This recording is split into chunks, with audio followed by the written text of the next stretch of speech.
सतीश ढगे सध्या फोन लाईनवरनं आपल्या सोबत आहेत। सतीशजी, ज्या पद्धतीचा हा हल्ला झालेला आहे अत्यंत दुर्दैवी अशा प्रतिक्रिया येताच आहेत, पण त्याचबरोबर एक संताप सुद्धा या सगळ्या घटनेनंतर स्वाभाविकपणे आता उसळताना दिसतोय।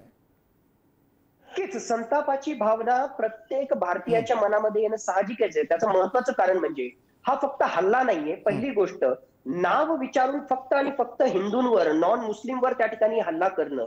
दुसरी गोष्ट, जे निहत्ते आहेत म्हणजे अनआर्म्ड आहेत, ज्यांच्याजवळ कुठलंही हत्यार नाही, अशा लोकांवर त्या ठिकाणी हल्ला त्या ठिकाणी करणं। आणि निष्पाप जे आहे, आज घडीला जो आकडा येतोय 27 निष्पाप लोकांचा बळी या ठिकाणी जातोय, जे टुरिझमसाठी आलेले आहेत, जे पर्यटक आलेले आहेत। ते काही जे आर्म फोर्सेसचे जवान त्या ठिकाणी नाही आहेत, ज्यांच्या विरुद्ध तुम्ही ही लढाई करताय। म्हणजे निष्पाप लोकांना, ज्यांच्याजवळ कुठलंही हत्यार नाही, जे पर्यटक म्हणून त्या ठिकाणी आलेले आहेत आणि फक्त धर्माच्या आधारावर तुम्ही नाव विचारून डिस्क्रिमिनेट, डिफरन्शिएट करून जर अटॅक करत असाल तर नक्कीच या हल्ल्या विरुद्ध संपूर्ण भारतामध्ये तीव्र असंतोषाची, तीव्र चीड आणणारी भावना येणं हे जे आहे साहजिकच आहे। आणि म्हणूनच प्रत्येक भारतीयाच्या मनामध्ये जे आहे प्रचंड असंतोष आहे, प्रचंड चीड आहे या हल्ल्याच्या विरुद्ध।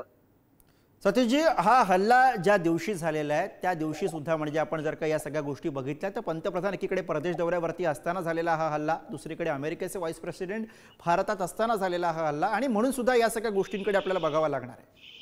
टायमिंग अत्यंत महत्वाची आहे, कारण या हल्ल्यामध्ये ज्या आहेत 3-4 महत्वाच्या गोष्टी लक्षात घ्या। 3च दिवसापूर्वी पाकिस्तानचे लष्कर प्रमुख असीम मुनीर यांनी जे आहे अधिकृतरित्या भाषण करताना जम्मू आणि काश्मीरचा त्या ठिकाणी उल्लेख केला होता आणि कशा प्रकारे जम्मू आणि काश्मीर ज्युबिलर वेन आहे, म्हणजेच पाकिस्तानच्या अस्तित्वासाठी जम्मू आणि काश्मीर किती महत्वाचं आहे हे त्यांनी सांगितलं। एवढंच नाही, द्विराष्ट्र सिद्धांत म्हणजे एक प्रकारे जे आहे त्या भाषणामध्ये त्यांनी anti Hindu, anti India stance घेतला आणि त्याच्या 3च दिवसानंतर अशा प्रकारचा हल्ला होणं।